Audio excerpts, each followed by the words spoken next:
আসসালামু আলাইকুম রহমতুল্লাহি ওবারাকাতুহ। আলহামদুলিল্লাহ। সম্মানিত দিনী ভাই ও বোনেরা, আজকের এই গুরুত্বপূর্ণ ভিডিওটি যে যেখান থেকে দেখছেন এবং শুনছেন সবাইকেই আন্তরিক মোবারকবাদ। আজ আমি আপনাদেরকে শেখাতে চাই পাথর কুচি পাতার উপরে সূরাতুল ফাতিহা পাঠ করে ফু দিলে কি হয়। আবারও বলছি, আজকের আলোচনার বিষয়বস্তু হচ্ছে সূরাতুল ফাতিহা পড়ে পাথর কুচি পাতার উপরে ফু দিলে কি হয়।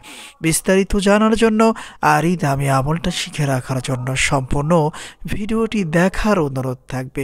আর প্রতিদিন ইসলামিক নতুন নতুন ভিডিও সবার আগে দেখতে, আপনার পর্যন্ত পৌঁছাতে আমাদের এই ছোট্ট চ্যানেলটি সাবস্ক্রাইব করার অনুরোধ থাকবে।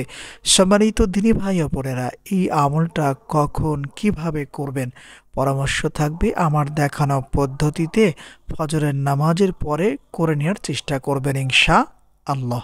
সম্মানিত দিনী ভাই ও বোনেরা, এই আমলটা করার জন্য সর্বপ্রথম আমাদের কাজ হচ্ছে আমাদেরকে 3টি পাথর কুচি পাতা সংগ্রহ করে আনতে হবে।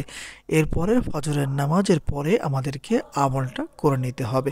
ধরে নিন আমি 3টি পাথর কুচি পাতা সংগ্রহ করে নিয়ে আসছি, আর এখন আপনাদেরকে পবিত্র জায়গায় বসে অজু অবস্থায় আপনাদেরকে আমলটা করে দেখাচ্ছি। সর্বপ্রথম আমরা যে 3টি পাতা নিয়ে আসছি, এর থেকে একটি পাতা আমাদের হাতের তালুতে রাখবো। রাখার পরে আমরা সর্বপ্রথম 3 বার এই ছোট্ট ইস্তেগফারটি পাঠ করব, যেমন আস্তাগফিরুল্লাহ রব্বি মিন কুল্লি যামবি ওয়া আতুবু ইলাইহি, আস্তাগফিরুল্লাহ রব্বি মিন কুল্লি যামবি ওয়া আতুবু ইলাইহি, আস্তাগফিরুল্লাহ রব্বি মিন কুল্লি যামবি ওয়া আতুবু ইলাইহি। এরপরে 3 বার আমরা নামাজে দুরূদ শরীফ পাঠ করব, যেমন আল্লাহুম্মা সাল্লি আলা মুহাম্মাদি ওয়া আলা আলি মুহাম্মাদ কামা সাল্লাইতা আলা ইব্রাহিমা ওয়া আলা আলি ইব্রাহিম ইন্নাকা হামিদুম মাজিদ। আল্লাহুম্মা বারিক আলা মুহাম্মাদি ওয়া আলা আলি মুহাম্মাদ কামা বারাকতা আলা ইব্রাহিমা ওয়া আলা আলি ইব্রাহিম ইন্নাকা হামিদুম মাজিদ।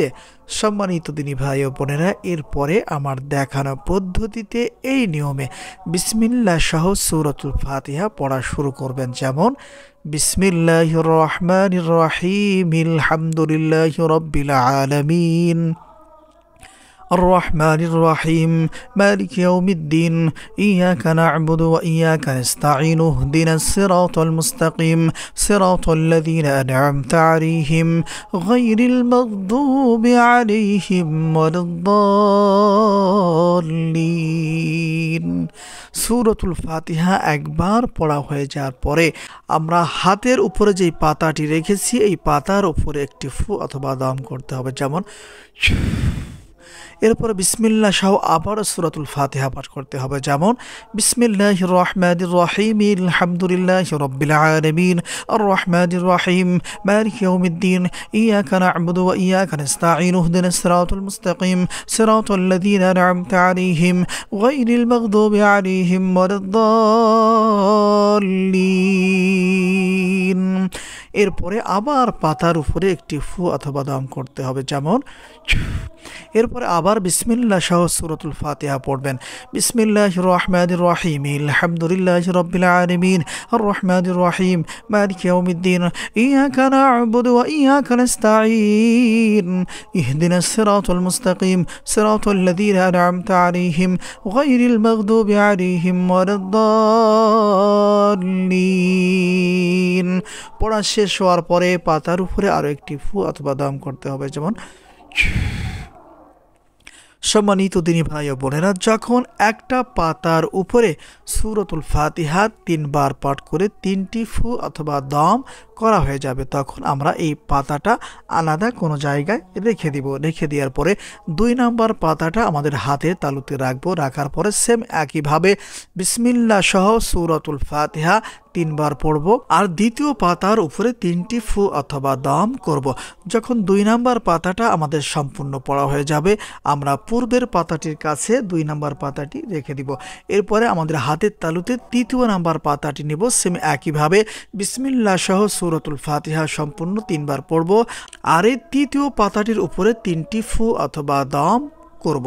সম্মানিত দিনী ভাই ও বোনেরা, যখন বিসমিল্লাহ সহ 9 বার সূরাতুল ফাতিহা পাঠ করে 3টি পাতার উপরে 9টি ফু অথবা দম করা হয়ে যাবে, এরপরে কষ্ট করে একবার আমাদেরকে দুরুদে ইব্রাহিম পড়তে হবে। যেমন আল্লাহুম্মা সাল্লি আলা মুহাম্মাদ ওয়া আলা আলি মুহাম্মাদ কামা সাল্লাইতা আলা ইব্রাহিম ওয়া আলা আলি ইব্রাহিম ইন্নাকা হামিদুম মাজিদ।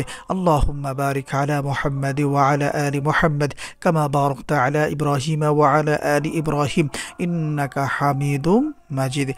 এখন আমাদের কাজ হচ্ছে দুরুদে ইব্রাহিম একবার পাঠ করা হয়ে যাওয়ার পরে ওই 3টি পাতা আমাদের হাতের তালুতে আবার উঠিয়ে নিব। এরপরে এই 3টি পাতার উপরে 2টি ফু অথবা দম করব। যেমন সম্মানিত দিনী ভাই ও বোনেরা, এই নিয়মে আমার দেখানো পদ্ধতিতে 11টি ফু অথবা দম করার মাধ্যমে আমলটা কমপ্লিট করে নিতে হবে। সম্মানিত দিনী ভাই ও বোনেরা, এখন আপনাদেরকে বলে দিব সূরাতুল ফাতিহা পাঠ করে পাথরকুচি গাছে অথবা গাছের পাতার উপরে ফু দিলে কি হয়। সম্মানিত দিনী ভাই ও বোনেরা, এই আমলটা হচ্ছে তাদের জন্য যাদের পাথরি রোগের সমস্যা আছে, পেশাবের লাইনে পাথর জমে আছে অথবা কিডনির লাইনে পাথর জমে আছে, পাথর হয়ে আছে। এই সমস্যা অথবা এই রোগে যারা ভুগছেন, আপনারা কষ্ট করে আমার দেখানো পদ্ধতিতে এই আমলটা করে নেওয়ার চেষ্টা করবেন। আর 3 দিন সকাল বেলায় বাসি পেটে একটু লবণের মাধ্যমে এই পাতা চিবায়া খেতে হবে। সম্মানিত দিনী ভাই ও বোনেরা, যাদের পাথরি রোগের সমস্যা আছে, পেশাবের লাইনে পাথর জমে গেছে, আপনারা কষ্ট করে এই আমলটা করবেন আর এই পাতা 3টি 3 দিন সকালবেলায় বাসি পেটে একটু লবণের মাধ্যমে চিবায়া খাওয়ার চেষ্টা করবেন। আশা করি ইনশাআল্লাহ এই আমলের বদলতে আপনাদের অনেক অনেক উপকার হবে, যা আপনারা কল্পনাও করতে পারবেন না। এজন্য সম্মানিত দিনী ভাই ও বোনেরা, পরামর্শ থাকবে যদি সম্ভব হয় সকলেই এই সহজ আমলগুলা শিখে রাখার চেষ্টা করবেন ইনশাআল্লাহ। আসসালামু আলাইকুম ওয়া রাহমাতুল্লাহ।